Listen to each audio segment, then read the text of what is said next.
এ বিষয়ে আরও জানাতে শেরপুরের শ্রীবর্দী থেকে যুক্ত আছেন হারুনুর রশিদ এবং বগুড়া সদর থেকে যুক্ত আছেন মাজিদুর রহমান। শুরুতে যাচ্ছি শেরপুরে। হারুন, জানাবেন বর্তমানে কি পরিস্থিতি দেখছেন আর কি বলছেন প্রার্থীরা?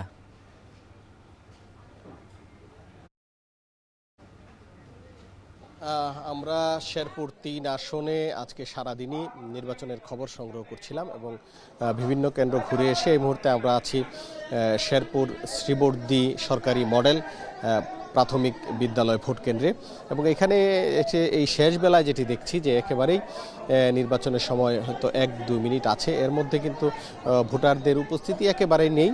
শেষ সময়ে ১-২ জন পুরুষ ভোটার আসছেন, আসে তাদের ভোটাধিকার প্রয়োগ করছেন এবং আমরা দুপুর ২টা পর্যন্ত রিটার্নিং অফিসার সূত্রে যে খবরটি পেয়েছি সেটি হচ্ছে শেরপুরের মোট ৩৯% ভোটার তাদের ভোটাধিকার প্রয়োগ করেছেন দুপুর ২টা পর্যন্ত। তবে ৪টা পর্যন্ত কি আপডেট এটি এখনও আমরা পাইনি। আমরা যোগাযোগ করেছিলাম, তারা যেটি বলেছেন যে ভোট গ্রহণ 4:30টায় শেষ হবে এবং 4:30টায় শেষ হওয়ার পরই তারা সব মিলিয়ে ভোট প্রদানের যে হার সেটি তারা আমাদেরকে জানাবেন। তবে আজকের এই যে ভোট গ্রহণ শেষ হচ্ছে, এই শেষ হওয়ার আগেই কিন্তু এই আসনের যিনি জামাতের প্রার্থী মোহাম্মদ মাসুদুর রহমান, তিনি আজকে ভোট বর্জন করেছেন, বর্জনের ঘোষণা দিয়েছেন।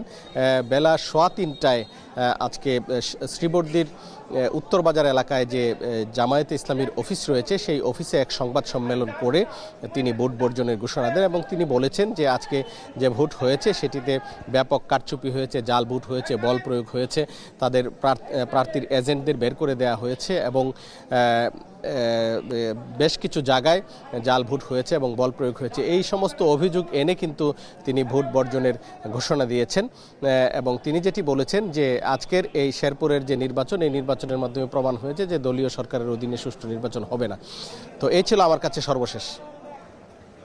বগুড়ার চিত্র জানবো সহকর্মী মাজিদুর রহমানের কাছ থেকে। মাজিদ, জানাবেন কত শতাংশ ভোট পড়লো নির্বাচনে, কোনো কিছু জানা গেল কিনা? হ্যাঁ উজ্জ্বল, যেমনটি আমরা সকাল থেকে জানাচ্ছিলাম যে সকাল 7:30টার দিকে যে বগুড়ার সদর 6 আসনের উপনির্বাচনে ভোট সেটি কিন্তু শুরু হয়েছে, এখন পর্যন্ত চলছে। হয়তো আর কয়েক মিনিটের মধ্যে যে 4:30টা বাজবে তখন হয়তো ভোট শেষ হয়ে যাবে। আর ইতিমধ্যে কিন্তু যে ভোটাররা তারা কিন্তু তাদের নিজ নিজ সেন্টারে তারা ভোট প্রদান করেছেন এবং সুষ্ঠু এবং শান্তিপূর্ণভাবেই কিন্তু এখন পর্যন্ত যে ভোট প্রদান এবং গ্রহণ সেটা কিন্তু চলছে।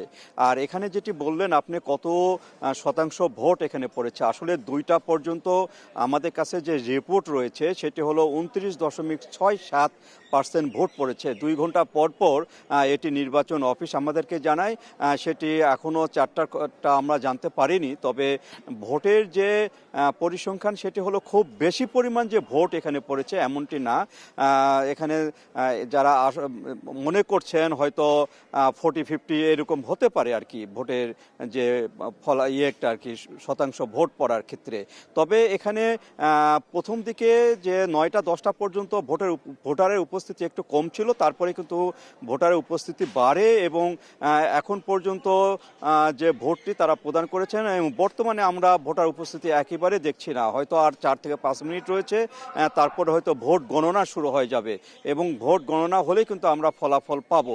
আর এটি ছিল উপনির্বাচন, যেটি বিএনপির চেয়ারম্যান তারেক রহমান কিন্তু এই আসন থেকে জয়ী হয়েছিলেন বিপুল ভোটে এবং তিনি 17 আসন থেকে নির্বাচন শপথ গ্রহণ করার পরে এই আসনটি শূন্য হয়। তারপরে উপনির্বাচন, এই উপনির্বাচনে 3 জন প্রার্থী এখানে প্রতিদ্বন্দ্বিতা করছেন, জামাত ইসলামে, বাংলাদেশ বিএনপি এবং ডেভেলপমেন্ট পার্টি, তাদের কিন্তু এই ভোট গ্রহণ চলছে। তো এই ছিল উজ্জ্বল আমার কাছে এই ভোটের যে মাঠ তার সর্বশেষ। শেরপুর থেকে নির্বাচনের খবর জানাচ্ছিলেন সহকর্মীরা।